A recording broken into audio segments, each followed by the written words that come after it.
Halo seluruh pelaku UKM di seluruh Indonesia untuk produsen minuman dan juga makanan frozen food. Nah, banyak pertanyaan, ruang produksi yang seperti apa sih yang nanti bisa lulus BPOM, MD gitu ya untuk pelaku UKM ya khususnya ya. Terutama ruang produksinya itu harus terpisah ya, terpisah dari rumah tangga. Bu, tapi kan rumah saya itu kecil gitu kan. Bagaimana saya bisa mengurus BPOM?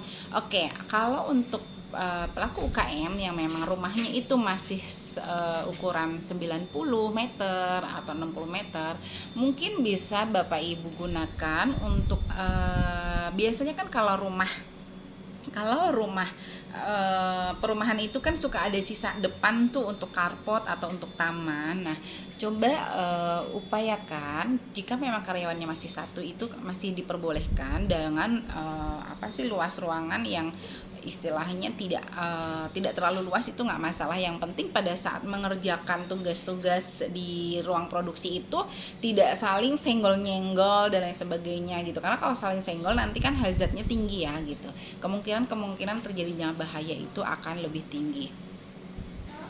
Jadi ternyata Lokapom setempat itu menurut saya lunak ya untuk pelaku UKM gitu. Jadi ngurus BPOM itu ternyata nggak serem atau nggak se sulit yang saya bayangkan gitu. Setelah saya menjadi Fasnas dan saya membantu pelaku UKM untuk datang ke Lokapom, bagaimana cara mendaftarkan izin MD seperti itu, ternyata lunak sekali gitu untuk mengurus BPOM itu. Apalagi menyangkut dengan ruangan. Tapi memang syarat yang wajib itu memang ruangan produksinya itu terpisah seperti itu ya dari dapur rumah tangga. Itu syarat wajib. Nah, selebihnya ruangan yang seperti apa lagi gitu.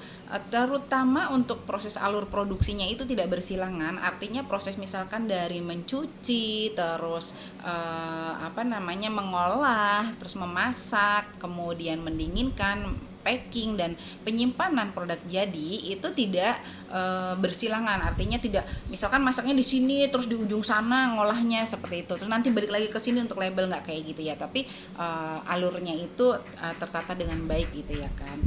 Boleh bentuk U atau L atau diagonal atau O gitu ya. Nah, bagaimana sih Bu? Apakah betul ada pintu yang harus terpisah terus antara orang dan barang? Iya, diusahakan ada ya gitu. Jadi keluar masuk barang itu harus ada tempat sendiri gitu. Itu bisa dengan memanfaatkan jendela atau juga bisa juga dengan memanfaatkan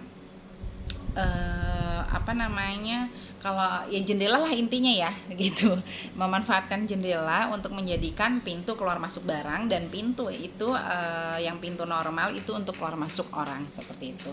Kemudian ventilasi tadi harus ditutup, lantai harus yang mudah dibersihkan, tata letaknya harus sesuai dengan alur produksi. Terus tentunya ada wastafel ya, ada wastafel pada saat mau masuk ruang produksi, itu harus ada wastafel untuk cuci tangan karyawan, dan juga ada ruang ganti ya kan. Jadi usahakan misalkan bukan ruang ganti baju, kan kalau UKM kan rata-rata karyawannya nggak ganti baju lah kan, tapi minimal itu pakai apron gitu kan. Jadi ada tempat penyimpanan apron, tempat penyimpanan peralatan, tempat penyimpanan bahan baku, itu rapi gitu ya, tersusun rapi sehingga masuk ruang produksi itu sudah sesuai dengan SOP. Oh ya, jangan lupa buat SOP dan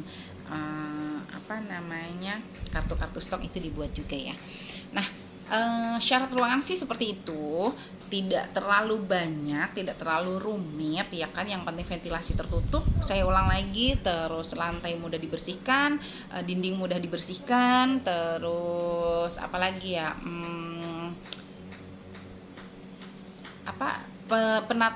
penataan peralatan untuk alur produksinya itu baik. Nah, intinya sih seperti itu. Jadi jangan berkecil hati untuk mendaftarkan BPOM. Nanti sambil mendaftar, sambil belajar, sambil berproses, kita lakukan pelan-pelan tapi pasti, sehingga produk Bapak Ibu semua sudah mendapatkan izin edar. Oke, see you, sampai ketemu di next episode.